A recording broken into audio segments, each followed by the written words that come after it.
एखादं भांडण झालं आणि ते संपलं तरी सुद्धा शिव्या देण्याचं प्रमाण अनेकदा समोर येतं। मात्र आता या शिव्या देणाऱ्यांवरच दंडात्मक कारवाईचा कौतुकास्पद निर्णय घेण्यात आलेला आहे। नेवासा तालुक्यातील सौंदाळा गाव हे नेहमी समाजहिताचे निर्णय घेत असतं। यावेळी ग्रामसभेमध्ये आई व बहिणीच्या नावाने शिव्या देण्यास बंदी घालण्यात आलेली आहे। जो शिव्या देईल त्याच्यावरती ग्रामपंचायतीकडून दंडात्मक कारवाई करण्यात येणार असल्याचा ठराव ग्रामसभेमध्ये मंजूर करण्यात आला आहे।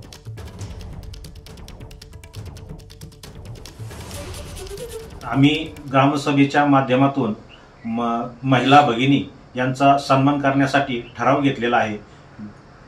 ग्रामसभेच्या माध्यमातून शिवीगाळ करणाऱ्याला 500 रुपये दंड आम्ही करायचा ठरवलेला आहे। यापुढे 500 रुपये दंड शिवी दिल्यास करणार आहोत आणि त्याची वसुली देखील ग्रामपंचायतच्या दप्तरी नोंद घेऊन केली जाईल।